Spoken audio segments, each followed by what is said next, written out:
Welcome to ASN, Arlington Sentinel News, the news program that connects hearts and community in the city of Arlington, Texas. We are a passionate team of students from the University of Texas in Arlington, supported by the Lone Star Sentinel News Service, committed to a mission, bringing you the stories that bring our city to life. From the health of our neighbors to the pulse of local businesses, from sporting achievements to cultural moments that define us, we are here to explore every corner of Arlington. With the passion and enthusiasm of our young journalists, we go beyond the headlines. We investigate, analyze, and tell the stories that shape our community. We want to hear your voices and be the voice of Arlington at all the times. Thank you for joining us to this exciting journey. ASN, Arlington Sentinel News, is here for you because Arlington is our home and its history is our passion. Let's begin with the voice of the community in the American Dream City. In this edition of the Arlington Sentinel News, we talk about the issue of house shortages occurring in Tarrant County.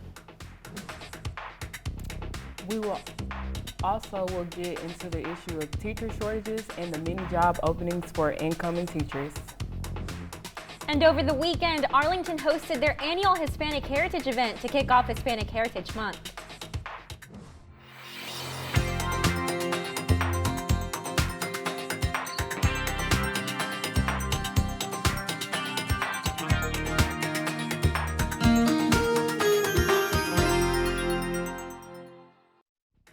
Welcome to the Arlington Sentinel News. I'm Melissa Garza.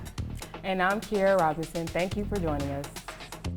The Dallas-Fort Worth Arlington Metro is the fastest growing metroplex in the country, according to the 2022 census data. How is this increase in the population affecting housing market? Reporter Zachary Bell has more. With the Arlington city population continuing to grow after the pandemic, houses are needed for the influx of people, but affordable housing prices have risen over the past decade.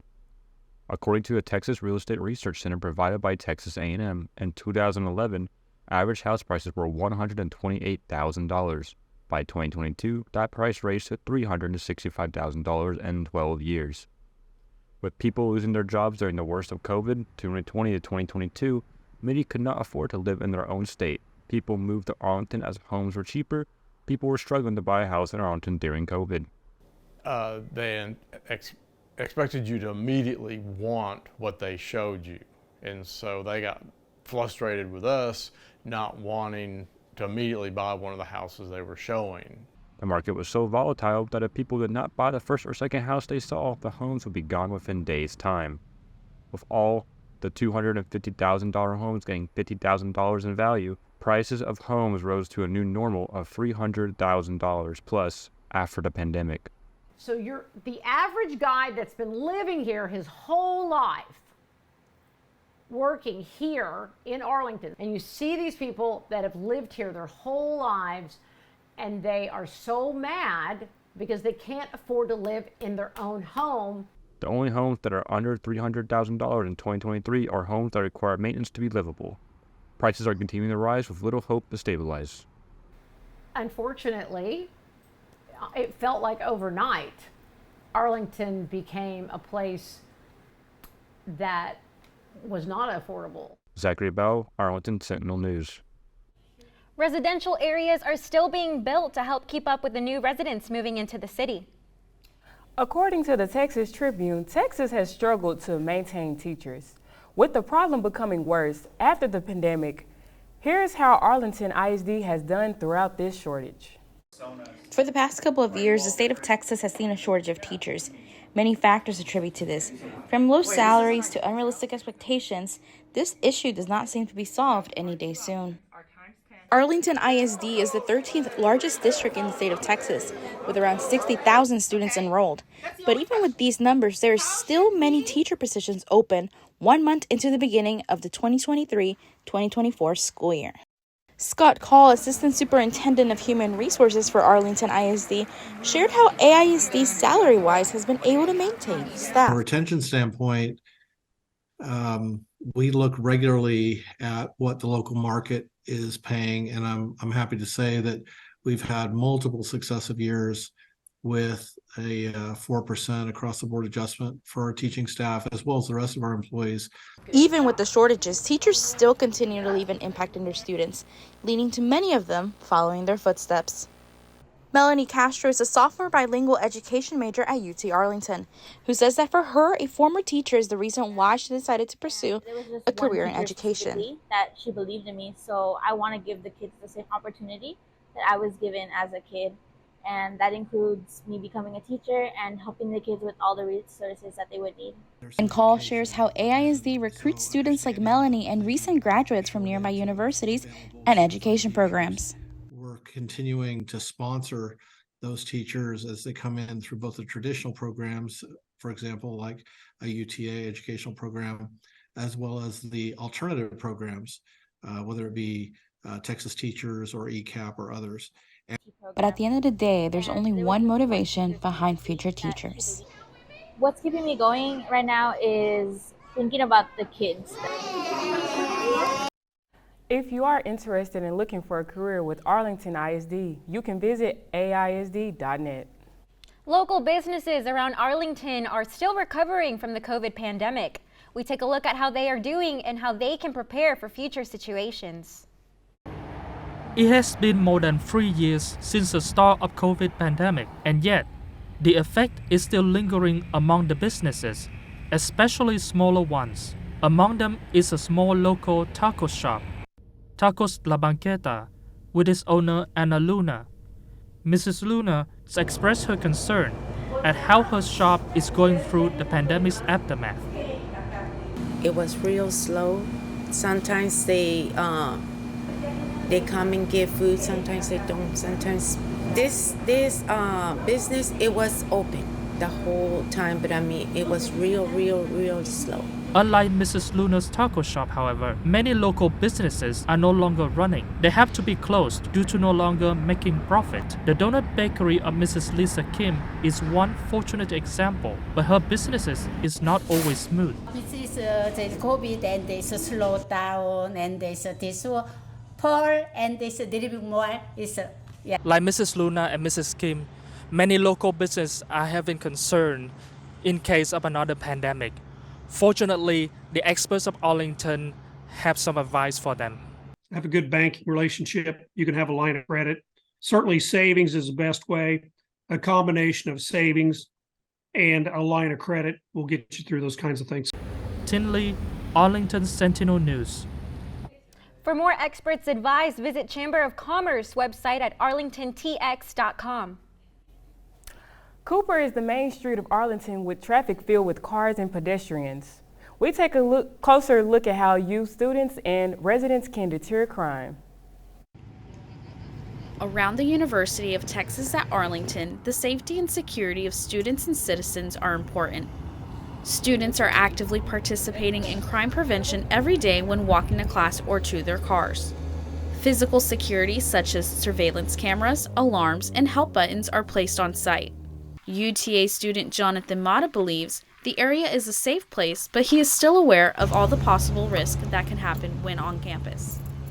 There's chances of getting your car broken into and having your belongings taken or having your car stolen. The university's police department provides resources to report a crime for anyone who has witnessed or experienced a misconduct.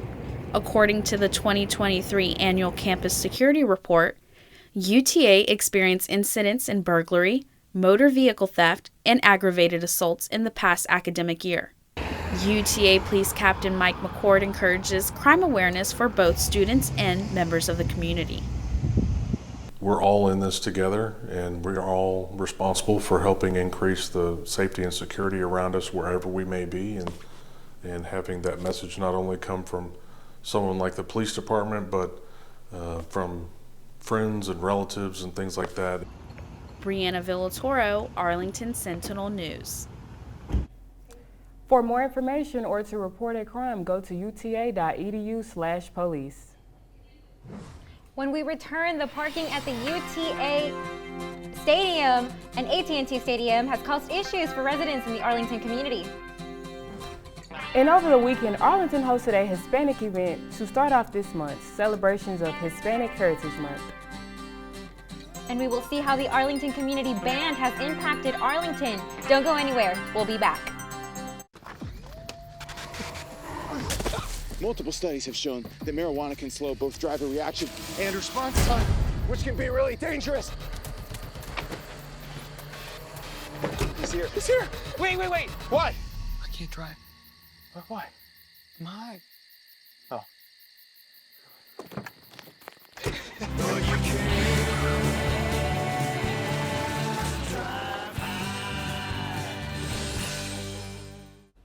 A constant issue with parking has residents concerned by the balanced benefit of living next to the AT&T Stadium and the right to a quiet, accessible neighborhood. For homeowners living near stadiums like AT&T or Globe Life Field, the anticipation for game days brings mixed emotions to the community. Traffic congestion has been a significant issue, but efforts to improve are being met with different critiques from residents and local businesses. It's very beneficial. It really helps us out when we're struggling a little. It gets very congested. So the residents that live around here sometimes have to travel, further out to get to their homes. With the football stadium that can hold around 100,000 people, the NFL considers it as the largest in seating capacity. Woodbrook and Roosevelt Street are prioritized as strict no parking areas.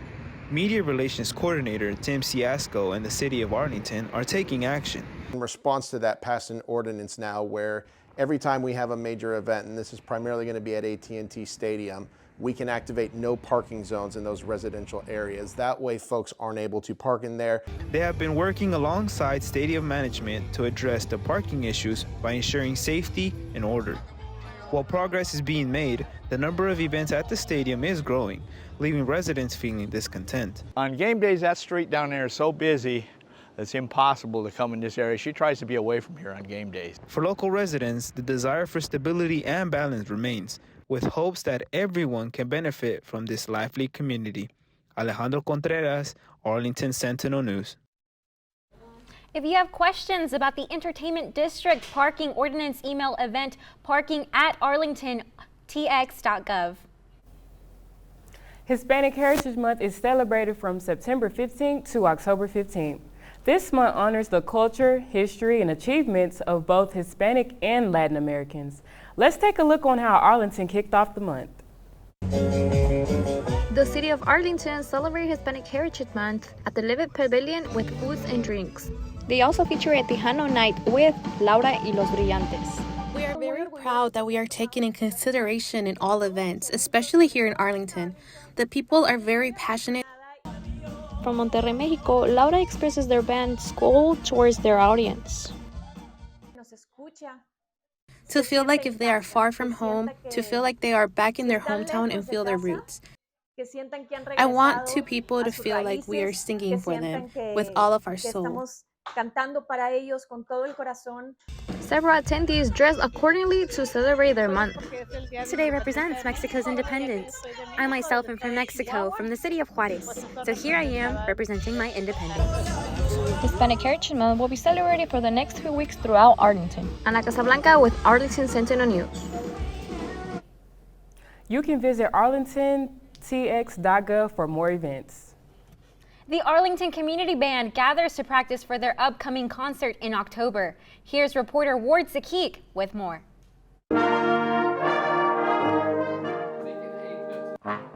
A diverse group of musicians from all walks of life gather at the Barnett Junior High School every Monday evening for 2 hours to share their passion for music. And in a band group, there's always that knowledge of people who have this strong common bond.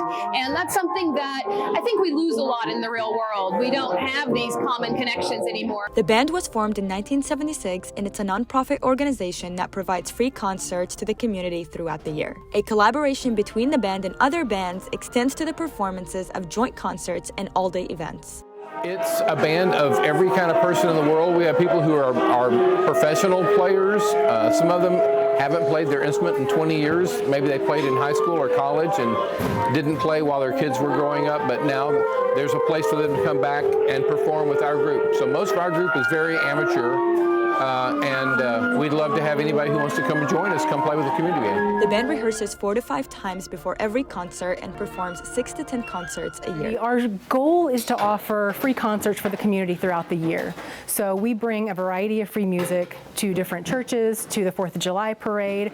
They're always a free performance, so anybody can bring friends, family. We have a ton of family from our support, but especially from the community, just to raise awareness of our group and to be able to enjoy free music. The band is always looking for new members and prefers people with background experience and owning their own instruments. Word Sakik, the Lone Star Sentinel. Make sure to support the Arlington Band by attending their concerts. We will be looking forward to all of their concerts. Taking a look at the historic side of Arlington, here's reporter Carla Flores with more information on the Fielder House Museum. The Fielder House was one of the earliest brick homes in Arlington. It was built more than 100 years ago and was the home to the successful lawyer, banker, farmer, and philanthropist James Fielder. It was one of the first homes to have electrical lighting, central heating, hot water system, and indoor plumbing. It crowned a 215 acres hilltop farm and for many years was considered as Arlington's grand residence.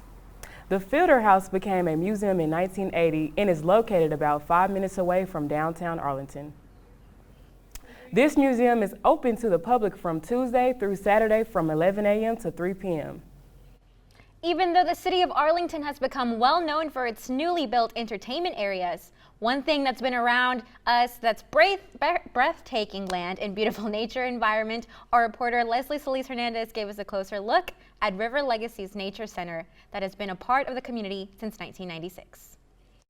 Just down the street of River Legacy Park, their Nature Center is celebrating the Foundation's 35th year anniversary. Executive Director Shannon Porter gave us some insight of their goals and the future for the center. The Foundation's major goals, of course, is our mission is to preserve and enhance the land along the Trinity River and its tributaries and really make it an extraordinary educational and a natural resource for this community. With that helps the community members, hopefully, with they engage in our programming, inspire them to connect with nature so that they are more emotionally attached when they go out into nature, which then hopefully really ignites and inspires them to be able to want to preserve and have this for their future generations to come. Staff member Ellie Cohey explained why the center is so important to her since opening day in 1996. Urban wildlife exists, and it's okay that they're there and we can coexist with them. I came here on opening day. I want to just make an impact, and being at River Legacy is the best way to do that. Staff members of the Nature Center gave some useful advice and information for future events. Find a passion, educate yourself, and experience it. October 7th, we have the Fall Festival, which is our annual fundraiser. Then in November, we have Forever Forest, which is our visiting exhibit. Just keep up with us so that you can know when those things are happening. Leslie Solis Hernandez, Arlington Sentinel News. To learn more about the future events and what you can do for the center, you can visit riverlegacy.org. That's all we have for today. I am Melissa Garza with the Arlington Sentinel News. And I am Kiera Robinson. Thank you for joining us. See you next week.